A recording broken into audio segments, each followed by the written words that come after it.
La Guerra de Independencia de México es recordada como una lucha heroica por la libertad y el fin del dominio colonial español. Dentro de esta lucha, la toma de Guadalajara en 1810 por las fuerzas insurgentes encabezadas por Miguel Hidalgo y Costilla y José Antonio El Amo Torres representa una de las victorias más emblemáticas en los primeros meses del conflicto. Sin embargo, detrás del triunfo militar se esconden episodios oscuros de violencia, descontrol y represalias que reflejan la complejidad y contradicciones del movimiento insurgente. El 16 de septiembre de 1810, Miguel Hidalgo lanzó el famoso Grito de Dolores, convocando al pueblo a levantarse en armas contra el mal gobierno, es decir, contra el dominio peninsular. Acompañado por Ignacio Allende, Juan Aldama y Mariano Abasolo, entre otros, inició una marcha desde Dolores hacia el centro del país, congregando a miles de indígenas, campesinos, artesanos y algunos criollos que compartían el descontento peninsular. Las primeras victorias insurgentes, como la toma de Guanajuato y la de Valladolid, hoy Morelia, impulsaron el avance del movimiento. Para noviembre de 1810, tras la derrota de las tropas realistas en la batalla del Monte de las Cruces, Hidalgo decidió marchar hacia el occidente, rumbo a Guadalajara, capital de Nueva Galicia. Una ciudad estratégica tanto por su tamaño como por su importancia económica y política. Antes de empezar, no olvides suscribirte, comentar y darle like al video.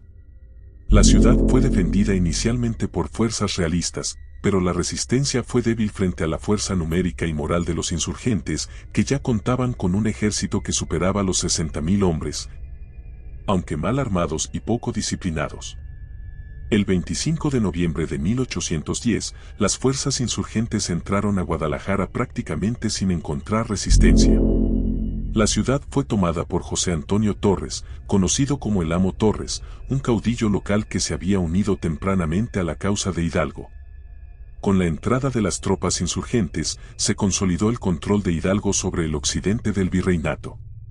Con la toma de la ciudad, Hidalgo estableció un gobierno provisional insurgente en Guadalajara. Aquí proclamó formalmente la abolición de la esclavitud, uno de los actos más progresistas del movimiento. También suprimió los tributos indígenas y las aduanas internas, medidas aplaudidas por los sectores populares. Además, nombró como imprenta oficial una tipografía confiscada a los realistas, desde donde se publicó el periódico El Despertador Americano, editado por Francisco Severo Maldonado, uno de los primeros órganos insurgentes de propaganda política. Durante este periodo, Hidalgo intentó establecer una organización administrativa para el movimiento y Guadalajara se convirtió en la sede de su gobierno insurgente. Sin embargo, este breve periodo de control insurgente también fue escenario de violencia incontrolada, venganza social y represión, incluso dentro del bando insurrecto. A pesar del avance de la causa insurgente, la toma de Guadalajara estuvo acompañada de numerosos abusos y crímenes, tanto por parte de los insurgentes como de simpatizantes que aprovecharon la confusión para venganzas personales. Uno de los episodios más sangrientos ocurrió el 12 de diciembre de 1810, cuando una matanza de más de 300 españoles peninsulares fue perpetrada por orden directa de Hidalgo, aunque probablemente instigada también por elementos radicales dentro del movimiento. Muchos de los ejecutados eran comerciantes, burócratas o simples ciudadanos acusados de colaborar con el régimen virreinal. Hidalgo, influenciado por el deseo de evitar futuras conspiraciones contra el gobierno insurgente, ordenó las ejecuciones como un acto preventivo. Sin embargo, este evento manchó gravemente su reputación entre los criollos moderados y los simpatizantes ilustrados que esperaban una transformación política más racional y menos sangrienta. El ejército insurgente estaba compuesto en gran parte por campesinos sin formación militar. Aunque motivados por el hartazgo hacia el sistema colonial, muchos actuaban con violencia descontrolada. Saqueos, robos y abusos a la población civil, incluyendo criollos y mestizos que no eran abiertamente realistas, se volvieron frecuentes. La autoridad de Hidalgo fue insuficiente para contener esta marea de desorden, que alienó a sectores importantes de la sociedad tapatía. La toma de Guadalajara también evidenció fracturas internas dentro del liderazgo insurgente. Ignacio Allende, con formación militar, cuestionaba la falta de disciplina y las decisiones radicales de Hidalgo, especialmente las masacres contra españoles. Estas diferencias crecieron en Guadalajara, donde Allende comenzó a distanciarse ideológicamente del padre de la insurrección. Este conflicto entre Hidalgo y Allende se intensificaría tras la posterior derrota en Puente de Calderón. Si bien Hidalgo era sacerdote, su rebelión fue condenada por gran parte de la jerarquía eclesiástica. En Guadalajara, se vivieron momentos de tensión entre los insurgentes y los clérigos que se negaban a respaldar el movimiento. Hubo registros de presión sobre los templos, requisa de bienes de la iglesia y amenazas a religiosos que apoyaban a los realistas. Esto exacerbó la percepción de herejía que los sectores conservadores atribuían al movimiento. A pesar del breve control de Guadalajara, los insurgentes enfrentaban amenazas crecientes. A inicios de 1811, las tropas realistas al mando del general Félix María Calleja avanzaron sobre la ciudad.